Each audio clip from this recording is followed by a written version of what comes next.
ഹാളിലെ സോഫയിൽ ചാരി കണ്ണുകളടച്ചിരിക്കുകയായിരുന്നു വിശ്വനാഥൻ. മനസ്സിന്റെ പിരിമുറുക്കം വിളിച്ചോതും പോലെ അയാളുടെ വിരലുകൾ നെറ്റിത്തടത്തെ അമർത്തി തടവിക്കൊണ്ടിരുന്നു. അച്ഛാ. നിധിയുടെ വിളിയായിരുന്നു അയാളെ കണ്ണുകൾ തുറക്കാൻ പ്രേരിപ്പിച്ചത്. എങ്ങോട്ടോ പോകാൻ തയ്യാറായി വന്ന് മുന്നിൽ നിൽക്കുന്ന മകനെ കണ്ടതും അയാളുടെ കണ്ണുകളൊന്നു പിടഞ്ഞു. നീ ഇതെങ്ങോട്ടാ? അമ്പരപ്പ് മറച്ചു വെക്കാതെ തന്നെ അയാൾ ചോദിച്ചു. ഞാൻ ബാംഗ്ലൂർക്ക് തിരികെ പോവുക. ഇനിയും ഇവിടെ ഇങ്ങനെ എനിക്ക് പറ്റില്ല. ഒരുപാട് സ്നേഹിച്ചവരുടെ ചതിയുടെ കണക്കെടുക്കാനോ പ്രതികാരം ചെയ്യാനോ ഒന്നും എൻ്റെ മനസ്സ് വളർന്നിട്ടില്ല. അതുകൊണ്ട് എന്നെ പോലെ ഒരുത്തൻ കളമൊഴിയുന്നത് തന്നെയാണ് നല്ലത്. മോനെ നിധി, വേണ്ട, തടയാൻ നോക്കണ്ട. ഞാൻ തീരുമാനിച്ചു കഴിഞ്ഞതാണ്. ഞാൻ ഇറങ്ങുക. പറഞ്ഞിട്ട് പുറത്തേക്ക് പോകുന്നവനെ നോക്കിയിരിക്കുമ്പോൾ മനസ്സിലും ശരീരത്തിലും ഒരുപോലെ തളർച്ച പിടിമുറുക്കുന്നത് വിശ്വനാഥൻ അറിഞ്ഞു. തൊട്ടടുത്ത മുറിയിലിരുന്ന് അവരുടെ സംസാരമൊക്കെ കേൾക്കുന്നുണ്ടായിരുന്നെങ്കിലും പുറത്തേക്കിറങ്ങി വരാനോ ഒരു നോക്ക് കൊണ്ടുപോലും അവനെ തടയാനോ സുജയ്ക്ക് സാധിക്കുന്നുണ്ടായിരുന്നില്ല. സ്വന്തം മകന് മുന്നിൽ പിഴച്ചുപറ്റ ഒരു വൃത്തികെട്ട സ്ത്രീയായി വന്നു നിൽക്കാൻ അവരിലെ അമ്മയ്ക്ക് സാധിക്കുമായിരുന്നില്ല എന്നതായിരുന്നു സത്യം. അച്ഛാ. പുറത്തേക്കൊന്ന് 2 ചുവടുകൾ വെച്ചിട്ട് പെട്ടെന്ന് തിരിഞ്ഞു നിന്ന് നിതിൻ വിളിച്ചതും വിശ്വനാഥൻ പിരികം ചുളിച്ചവനെ നോക്കി. അവൻ പറയാൻ പോകുന്നത് എന്താണെന്നറിയാൻ അകത്തെ മുറിയിൽ നിന്ന് സുജയും കാതോർത്തു. അച്ഛന് പകരം വീട്ടുകയോ ശിക്ഷ വിധിക്കുകയോ എന്ത് വേണമെങ്കിലും ആകാം. പക്ഷേ അതിനിടയിലൊന്നും എൻ്റെ ചേച്ചി ഉണ്ടാവരുത്. അവളുടെ മേലൊരു പോറല് പോലും ഏൽക്കരുത്. ഒരു താക്കീത് പോലെയുള്ള അവൻ്റെ വാക്കുകളും കണ്ണുകളിലെ തീക്ഷ്ണതയും കണ്ട് വിശ്വനാഥനൊരു ഞൊടിയൊന്ന് പകച്ചുപോയി.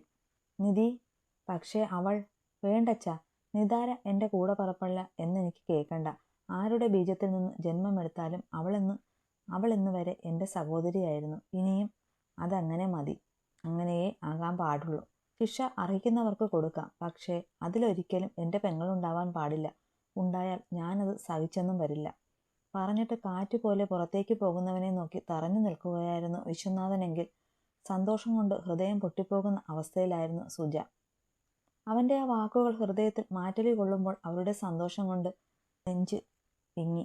ബാൽക്കണിയിലെ ഊഞ്ഞാലിൽ ദൂരേക്ക് നോക്കിയിരിക്കുമായിരുന്നു നിത. എന്തിനോ അവളുടെ കണ്ണുകൾ നിറഞ്ഞൊഴുകിക്കൊണ്ടിരുന്നു. അതേസമയം തന്നെയായിരുന്നു പുറത്താരോ കോളിംഗ് ബെല്ലടിച്ചത്.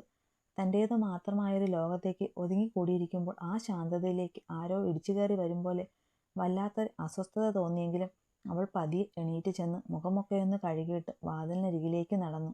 എന്തുപറ്റി മോളെ? ഉറക്കമായിരുന്നോ? വാതിൽ തുറന്നതും പുറത്ത് കാത്തു നിന്നിരുന്ന കല്യാണി അവളുടെ നനഞ്ഞ മുഖത്തേക്ക് നോക്കി ചോദിച്ചു. ആ, ഒന്ന് കിടന്നു ചേച്ചി. ചെറുതായിട്ടൊന്ന് മയങ്ങിപ്പോയി. അവൾ പുഞ്ചിരിക്കാൻ ശ്രമിച്ചുകൊണ്ട് പറഞ്ഞു. അപ്പോഴേക്കും കല്യാണി അകത്തേക്ക് കയറിയിരുന്നു. വാതിലടച്ച് ബോൾട്ടിട്ടുകൊണ്ട് നിതയും അവരുടെ പിന്നാലെ ചെന്നു. കശ്യപ് മോൻ പോയോ? ബെഡ്റൂമിന് നേരെ നോക്കിക്കൊണ്ടുള്ള അവരുടെ ചോദ്യത്തിന് അവർ വെറുതെയൊന്ന് മൂളി. ആ, ഇവിടുത്തെ അസോസിയേഷൻ സെക്രട്ടറി കഴിഞ്ഞ ദിവസം ചോദിച്ചു നിങ്ങളുടെ കല്യാണം കഴിഞ്ഞതാണോ എന്ന്. ഇടയ്ക്കെപ്പോഴോ നിങ്ങൾ രണ്ടും കൂടെ പുറത്തു പോയിട്ട് വരുന്നത് കണ്ടുപോലും. ഞാൻ പറഞ്ഞു രണ്ടാളുടെയും കുടുംബക്കാർ മാത്രമുണ്ടായിരുന്ന ഒരു ചെറിയ ചടങ്ങായിട്ടാണ് കല്യാണം നടത്തിയതെന്ന്. നിതയുടെ താമസമായതോടെ കശ്യപ് പറഞ്ഞതായിരുന്നു അവരോട് ആ കല്യാണ കഥ. ഇത്രയും നാളായിട്ടിവിടെ താമസിച്ചിട്ടും ആരോടും ഒരു വാക്കുപോലും പറയാതെ കല്യാണം കഴിച്ചതിൽ എല്ലാവർക്കും പരാതിയുണ്ട്. എനിക്കതൊന്നുമല്ല. കശ്യപ് മോനെ പോലെ ഗൗരവക്കാരനായ ഒരു പയ്യൻ പ്രേമിച്ച് കല്യാണമൊക്കെ കഴിച്ചെന്ന് പറഞ്ഞത് കേട്ടപ്പോഴാണ് ഞാനൊന്ന് അമ്പരന്നു പോയത്. കല്യാണക്കാരൻ പറഞ്ഞ കൂട്ടത്തിൽ കാര്യങ്ങൾ കുറച്ചുകൂടി വിശ്വസനീയമാക്കാൻ വേണ്ടി കശ്യപ് പറഞ്ഞ ഓരോ കാര്യങ്ങളും ഓർത്തെടുത്തൊരു പുഞ്ചിരിയോടെ പറയുന്ന കല്യാണിയെ നോക്കി നിത വെറുതെയൊന്ന് ചിരിച്ചെന്ന് വരുത്തി. അപ്പോഴും അവളുടെ ചിന്തകൾ മറ്റെവിടേക്കോ കുരുങ്ങിക്കിടക്കുകയായിരുന്നു. അതുകൊണ്ട് തന്നെ കൂടുതൽ സംസാരങ്ങൾക്ക് വഴിവെക്കാതെ അവൾ നേരെ ബെഡ്റൂമിലേക്ക് ചെന്ന് കിടക്കയിലേക്ക് ചാഞ്ഞു. ഈ നേരമൊക്കെ തൻ്റെ തിരക്കിട്ട പണികളിലേക്ക് ഊളിയിടുകയായിരുന്നു കല്യാണി. അടുക്കള പണിയും അലക്കുമൊക്കെ കഴിഞ്ഞ് നിലം തുടയ്ക്കാനായി കല്യാണി ബെഡ്റൂമിലേക്ക് വരുമ്പോഴും നിത ആലോചനയിൽ മുഴുകി ബെഡിൽ തന്നെ കിടക്കുമായിരുന്നു. ആഹാ, മോൾ ഉറങ്ങുമല്ലായിരുന്നോ? ഞാൻ ഓർത്തു ഉറങ്ങിപ്പോയെന്ന്. അതാ പിന്നെ വിളിക്കാഞ്ഞത്. ഓ, ഉറങ്ങിയൊന്നുമില്ല ചേച്ചി. വല്ലാത്തൊരു ക്ഷീണം പോലെ തോന്നിയപ്പോൾ ഒന്ന് കയറി കിടന്നതാ. കട്ടിൽ എണീറ്റിരുന്നു കൊണ്ട് നിത പറഞ്ഞു. എന്നാ പറ്റി മോളെ? പനി എങ്ങാനുമുണ്ടോ? മുഖമൊക്കെ വല്ലാതെ വാടിയിരിക്കുന്നല്ലോ. കുഴപ്പമില്ല ചേച്ചി, ഉറക്കം ശരിയാവാഞ്ഞിട്ടാ.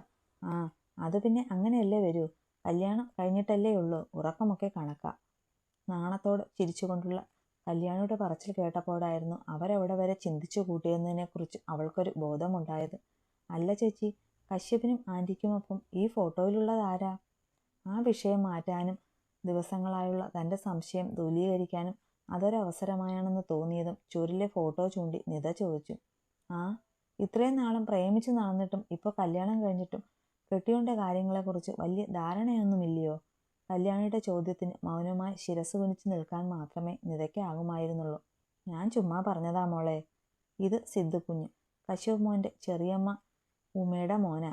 മോള് വരും മുമ്പ് വരെ ഇവിടെ കശ്യപ് മോൻ്റെ കൂടായിരുന്നു താമസം. മോനാണെങ്കിൽ സ്വന്തം ചേട്ടനേക്കാൾ പ്രിയവും സിദ്ധുമോനോടാ. ഇപ്പോൾ എന്തോ കാര്യത്തിന് ചെന്നൈയിലോ മറ്റോ ആണ്. അതാ നിങ്ങളുടെ കല്യാണത്തിനൊന്നും കാണാഞ്ഞത്. അയ്യോ, വർത്താനം പറഞ്ഞു നിന്ന് നേരം പോയത് അറിഞ്ഞില്ല. എൻ്റെ പണി കഴിഞ്ഞു. ഞാനെന്നാ പൊയ്ക്കോട്ടെ മോളെ.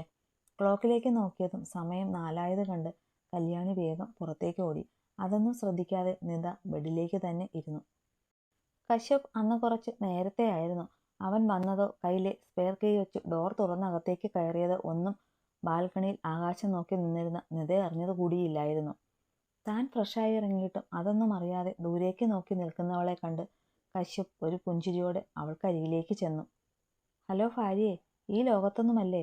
ഭർത്താവ് വന്നിട്ട് മണിക്കൂറൊന്നായി, ഇതുവരെ ഒന്നും മൈൻഡ് പോലും ചെയ്തില്ലല്ലോ. പിന്നിലൂടെ ചെന്നവളുടെ വയറിൽ കൈചുറ്റി തന്നോട് ചേർത്തുകൊണ്ട് അവൻ ചോദിച്ചതും ഞെട്ടിപ്പിടഞ്ഞുപോയ നിതയൊരു നിലവിളിയോടെ അവനിൽ നിന്നും അകന്നു മാറി.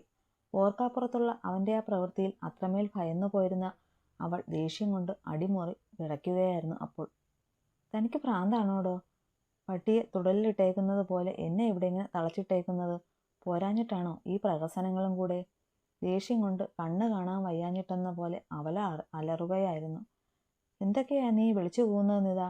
പെട്ടെന്ന് ഞാനങ്ങനെ ചെയ്തപ്പോൾ നീ പേടിച്ചു പോയി, അതെനിക്ക് മനസ്സിലായി എന്ന് കരുതി എന്തൊക്കെയാ നീ വിളിച്ചു പറയുന്നത്? ആരാരെ തുടലിലിട്ടെന്നാ നീ പറയുന്നത്? കശ്യപിൻ്റെ ഒച്ചയും സ്വയം അറിയാതെ ഉയർന്നു പോയിരുന്നു. നിങ്ങൾ തന്നെ. നിങ്ങളുടെ ടോർച്ചർ കൊണ്ട് സഹികെട്ടുപോയ എൻ്റെ അച്ഛനെ നിങ്ങളുടെ കയ്യിൽ നിന്ന് രക്ഷിക്കാൻ വേറെ വഴിയൊന്നുമില്ലെന്നറിഞ്ഞപ്പോൾ എൻ്റെ നിസ്സഹായത കൊണ്ട് വന്നു പോയതാ ഞാനിവിടേക്ക്. എന്നിട്ട് നിങ്ങൾ എന്നോട് എന്താ ചെയ്തത്? ജീവിതകാലം മുഴുവൻ ഒരു പട്ടിയെ പോലെ എന്നെ നിങ്ങളുടെ കാൽക്കീഴിലിട്ട് ചവിട്ടി അരയ്ക്കാൻ വേണ്ടിയല്ലേ താനെ വൃത്തികെട്ട കുരുക്കൻ്റെ കഴുത്തിലിട്ടത്? കഴുത്തിൽ കിടന്ന താലിമാല ഉയർത്തി കാണിച്ച് കലിയോട് അലളുന്നവളെ നോക്കി നിൽക്കുമ്പോൾ ഹൃദയമേർന്നു മുറിഞ്ഞ് രക്തം കിനിയും പോലെയായിരുന്നു കശ്യപിന് തോന്നിയത്. തൻ്റെ പ്രണയത്തെയാണ് അവൾ കൈവെള്ളയിൽ വെച്ച് അത്രമേൽ അറപ്പോടെ പറയുന്നതെന്ന് ഓർത്തപ്പോൾ അവനിൽ ദേഷ്യവും സങ്കടവും ഒരുപോലെ പതഞ്ഞു പൊങ്ങി. ഒരു നിമിഷം മുന്നിൽ നിൽക്കുന്നവൾ സ്വന്തം പ്രാണനാണെന്ന് പോലും മറന്ന് അവളുടെ കഴുത്തിൽ പിടിക്കാൻ പോലും അവന് തോന്നിപ്പോയിരുന്നു. അതേടി, നീ പറഞ്ഞതൊക്കെ നേര് തന്നെയാ. നിന്റെ തന്തയോട് പ്രതികാരം ചെയ്യാൻ ജീവിതകാലം മുഴുവൻ നീ എൻ്റെ കാൽച്ചുവട്ടിൽ തന്നെ വേണമായിരുന്നു എനിക്ക്. അതിനുവേണ്ടി തന്നെയാ ഞാൻ നിന്റെ കഴുത്തിൽ താലി കെട്ടിയതും ഇവിടെ പിടിച്ച് നിർത്തിയേക്കുന്നതും. ഞാൻ സമ്മതിച്ചു. പോരെടി നിനക്ക്? ഇനി എന്താ നിനക്കറിയേണ്ടത്? നിതയുടെ ചുമലിലും പിടിച്ചു കുലുക്കിക്കൊണ്ട് ചോദിക്കുന്നവൻ്റെ കൈമുറുക്കത്തിൽ സഹിക്കാൻ കഴിയാതെ വേദന തോന്നിയെങ്കിലും അവന് മുന്നിൽ തോൽവി സമ്മതിക്കാൻ മടിച്ചിട്ടെന്ന പോലെ കണ്ണുകൾ നിറച്ചവനെ തന്നെ തുറച്ചു നോക്കി നിന്നതേയുള്ളൂ നിത. പക്ഷേ ആ കണ്ണുനീർ തൻ്റെ നെഞ്ചിനെ ചുട്ടുപൊള്ളിക്കും പോലെ തോന്നിയതും കശ്യപ് അവളിലെ പിടിവിട്ട് മാറി നിന്നു. ഛേ, ഡാമിറ്റ്! ദേഷ്യവും സങ്കടവും നിയന്ത്രണരേഖ ലംഘിച്ചു പോകുമെന്ന് തോന്നിയതും അത് അടക്കാനെന്ന പോലെ കശ്യപ് മുഷ്ടി ചുരുട്ടി പിടിച്ച് മുന്നിലെ ചുവരിലേക്ക് ആഞ്ഞടിച്ചു. അവൻ്റെ ആ ഭാവമാറ്റങ്ങളൊക്കെ കണ്ടപ്പോൾ വല്ലാതെ ഭയം തോന്നിയെങ്കിലും അതൊന്നും പുറമേ കാണിക്കാതെ ഒരു ശില പോലെ നിൽക്കുകയായിരുന്നു നിതയപ്പോഴും. നമുക്ക് ചേരാത്തതൊക്കെ ചേർത്ത് പിടിക്കാൻ പോയാൽ ഒടുക്കം ഇങ്ങനെ ഇരിക്കും. പിറുപിറുത്തുകൊണ്ട് ബെഡ്റൂമിലേക്ക് പോണവനെ കണ്ടെങ്കിലും അവൻ പറഞ്ഞ വാക്കുകളുടെ ആഴം തേടാൻ പറ്റിയ മാനസികാവസ്ഥയിലൊന്നും അല്ലായിരുന്നത് കൊണ്ട് തന്നെ നിതയൊരു പൊട്ടിക്കരച്ചിലോടെ ആ വെറും നിലത്തേക്കിരുന്നു. റൂമിലെത്തിയ കശ്യപ് വാർഡ്രോബ് തുറന്ന് അതിൽ നിന്നും ഒരു ബോട്ടിൽ വിസ്കിയും എടുത്ത് ഗ്ലാസ്സിലേക്ക് പകർന്നു. സമയം കടന്നുപോയി. അപ്പോഴേക്കും ആ കുപ്പിയുടെ പകുതിയോളം കാലിയാക്കിയിട്ട് ബെഡിലേക്ക് ചാരി വെറും നിലത്തിരിപ്പായി കഴിഞ്ഞിരുന്നു കശ്യപ്. നിങ്ങൾക്ക് വേണ്ടത് എൻ്റെ ശരീരമല്ലേ? അതിനു വേണ്ടിയല്ലേ നിങ്ങൾ എൻ്റെ അച്ഛനെ വേട്ടയാടിയത് മുഴുവൻ? മദ്യം തലകെ പിടിച്ചു തുടങ്ങിയതും ആദ്യമായി ഈ ഫ്ലാറ്റിലേക്ക് വന്ന ദിവസം നിത പറഞ്ഞ വാക്കുകൾ അവൻ്റെ ഓർമ്മയിലേക്ക് ഓടിയെത്തി. അതുവരെ അടഞ്ഞു പോകാൻ വെമ്പി നിന്നിരുന്ന കണ്ണുകൾ അവൻ വലിച്ചു തുറന്നു. പിന്നെ വല്ലാത്തൊരു ഭാവത്തിലൊന്ന് പുഞ്ചിരിച്ചു. നീ അല്ലേ മോളെ നിതാര കശ്യപെ പറഞ്ഞത് ഈ കശ്യപ് മഹാദേവന് മുന്നിൽ നിന്റെ ശരീരം അടിയറവ് വയ്ക്കുമെന്ന്? പക്ഷേ അന്ന് എനിക്കത് വേണ്ടായിരുന്നു. പക്ഷേ ഇന്ന് ഞാൻ താലി കെട്ടിയ എൻ്റെ ഭാര്യയുടെ ശരീരം എനിക്ക് വേണം.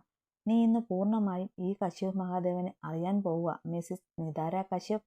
പറഞ്ഞുകൊണ്ട് നിലത്തു നിന്നും എങ്ങനെയൊക്കെയോ എണീറ്റ് അവൻ ആടിയാടി പുറത്തേക്ക് നടന്നു. അപ്പോഴും നേരത്തെ ഇരുന്നിടത്ത് തന്നെ മുട്ടിൽ മുഖം പൂഴ്ത്തിയിരിക്കുകയായിരുന്നു നിത.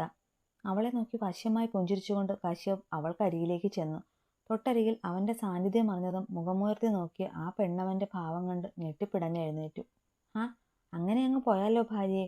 അന്നെൻ്റെ കൂടെ കിടക്കാൻ തയ്യാറായി നീ എൻ്റെ വീടിൻ്റെ പടി ചവിട്ടുമ്പോൾ നീ വിശ്വനാഥൻ്റെ മകൾ മാത്രമായിരുന്നു. അതുകൊണ്ട് തന്നെയാ ഞാൻ നിന്നെയൊന്ന് തൊട്ടുപോലും അശുദ്ധമാക്കാതിരുന്നത്. പക്ഷേ ഇന്ന് നീ അത് മാത്രമല്ല, നിയമപരമായും അല്ലാതെയും നീ എൻ്റെ പെണ്ണാ, ഈ കശ്യപ് മഹാദേവിൻ്റെ പെണ്ണ്. അപ്പോൾ ഇനി നിനക്കെൻ്റെ കൂടെ കിടക്കാം, എല്ലാ അധികാരത്തിലും. പിന്നെയും ആ മുഹൂർത്തം എന്തിനാടി ഭാര്യയെ ഇങ്ങനെ വെച്ച് താമസിപ്പിക്കുന്നത്? ഇങ്ങു വാ, കാശിയേട്ടനെൻ്റെ പൊന്നിനെ ഒന്ന് സ്നേഹിക്കട്ടെ. കുതറിപ്പോകാൻ ശ്രമിച്ചവളെ അരയിൽ വട്ടം പിടിച്ച് നെഞ്ചിലേക്ക് ഇട്ടുകൊണ്ട് അവൻ പറഞ്ഞതും അവളാകെ വിറച്ചു പോയിരുന്നു. അവനിൽ നിന്ന് വമിക്കുന്ന മദ്യത്തിൻ്റെ രൂക്ഷഗന്ധം നാസിക തുളച്ചതും നിത വെറുപ്പോടെ തല വെട്ടിച്ചുകൊണ്ട് കണ്ണുകൾ ഇറുക്കി അടച്ചു. ആ, ഇപ്പോഴേ ഇങ്ങനെ അറപ്പ് കാണിച്ചാൽ കാശിയേട്ടൻ പെട്ടുപോകില്ലേടി ചക്കരെ? അവളുടെ എതിർപ്പിനെ വകവയ്ക്കാതെ വീണ്ടും വീണ്ടും അവളെ തന്നിലേക്ക് വലിച്ചിട്ട് ചേർത്ത് പിടിച്ചുകൊണ്ട് അവൻ വഷളച്ചിരിയോടെ പറഞ്ഞു.